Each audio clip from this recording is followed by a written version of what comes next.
আশা করি আপনারা সবাই সুস্থ আছেন এবং ভালো আছেন। আমি সমর সরকার। আপনাদের সবাইকে আমার এডুকেশন চ্যানেল থেকে স্বাগত জানাই। যারা আজকে আমাকে ১ম দেখছেন তারা চ্যানেলটিকে সাবস্ক্রাইব করবেন, বেল আইকন প্রেস করবেন। টেলিগ্রাম চ্যানেলে যুক্ত হতে চাইলে ভিডিও ডেসক্রিপশন বক্সে টেলিগ্রাম চ্যানেলের লিংক দেওয়া আছে। সেখান থেকে আপনারা টেলিগ্রাম চ্যানেলে যুক্ত হতে পারেন। তবে টেলিগ্রাম চ্যানেলে কোনো বাই সেল রিকমেন্ডেশন দেওয়া হয় না। সেখানে মার্কেট রিলেটেড কোনো নিউজ থাকলে সেগুলো আপনাদের আমি আপডেট করার চেষ্টা করি। তো গতদিন আমি YouTube এ একটা পোল করেছিলাম। যেখানে আমি বলেছিলাম যে আপনারা নিফটি এবং ব্যাংক নিফটির যে আগে আমি ডেইলি মার্কেট প্রেডিকশন ভিডিও দিতাম সেরকম আপনাদের প্রয়োজন কিনা? দেখলাম অনেক মানুষই আপনারা চেয়েছেন যে নিফটি, ব্যাংক নিফটির যে প্রেডিকশন ভিডিও সেই ভিডিও আবার শুরু করি এবং আবার চালাই। যাই হোক, আপনাদের রিকোয়েস্টে আমি নিফটি এবং ব্যাংক নিফটির যে প্রেডিকশন ভিডিও সেই ভিডিও নিয়ে এসেছি। যারা আজকে আমাকে ১ম দেখছেন অবশ্যই চ্যানেলটিকে সাবস্ক্রাইব করবেন।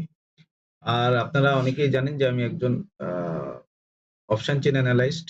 তো আমি যে আপনাদের যে লেভেল দিই এবং এই লেভেল অনুযায়ী ইন্টারডেতে আ অপশন চেইনের সাথে যদি মিলে তবেই আমরা ট্রেড ইনিশিয়েটেড করি এবং তারপরে আমরা টার্গেট এবং স্টপ লস সিদ্ধান্ত করি।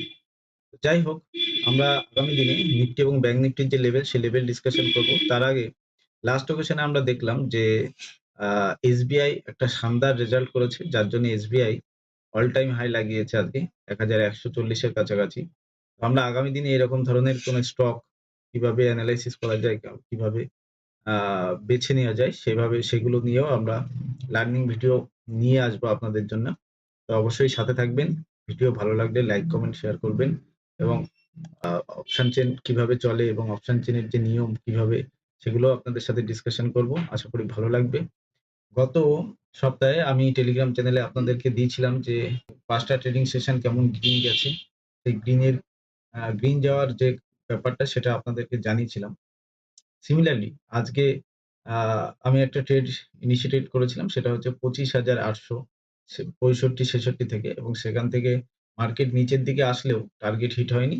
তো আ এসএল কস্টে রাখা ছিল। কস্ট টু কস্ট এসএল উড়ে যায়। ৳১৮৫ লস আজকে হয়েছে এবং আজকে একটাই ট্রেড করেছি। যেহেতু মার্কেট সাইডওয়েজ ছিল। অপশন চেনেও তাই দেখছিলাম মার্কেট সাইডওয়েজ। তো বড় মুভমেন্ট না পাওয়ার জন্য এবং ফাস্ট মুভ না পাওয়ার জন্য আজকে ট্রেড করতে পারিনি। একটাই ট্রেড, একটাই লস ৳১৮৫। তো যাই হোক, আ প্রফিট এবং লস দুটোই তো থাকবে ট্রেডিং এ, দুটোই অঙ্গ। তো আমরা আগামী দিনে যে লেভেলস ডিসকাশন করব তো চলুন স্ক্রিনে যাওয়া যাক। প্রথমত আপনারা যে চার্ট আমার সামনে দেখছেন এটা ৫ মিনিটের ব্যাংক নিফটির চার্ট।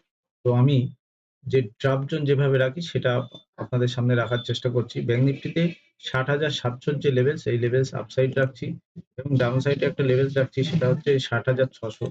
এই দুটো লেভেলের মধ্যে আমি ট্রাপ জোন হিসাবে রাখছি ১০০ পয়েন্ট, এই ১০০ পয়েন্ট এবং ৬০,৭০০ র উপরে ব্যাংক নিফটি সাস্টেইন করলে আমরা যে আজকের ডে হাই সেই ডে হাই এর আশেপাশে দেখতে পারি ৬০,৮০০ ৩০ এর কাছাকাছি আমরা টার্গেট রাখতে পারি অ্যাকর্ডিংলি এবং তার উপরে এসএল ট্রেলিং করে যাওয়া উচিত।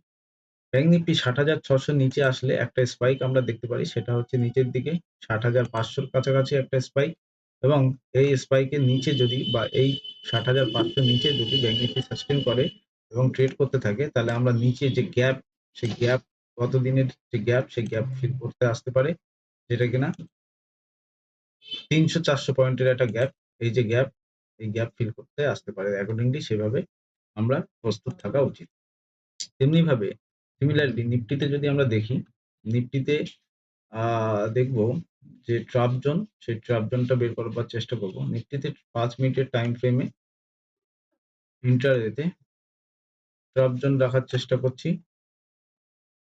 আ ২৫,৮৭১ আপসাইড, ডাউন সাইডে রাখা যায় এক্সাক্টলি ২৫,৮৩০ এর এই লেভেলস। এই লেভেলসটুকু আমি ট্রাপ জোন হিসাবে রাখছি। কেমন?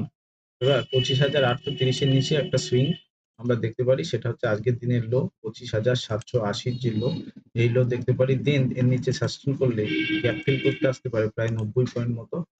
অর্থাৎ বিগত দিনের যে হাই ২৫,৭০০ এই লেভেল দেখতে পারি।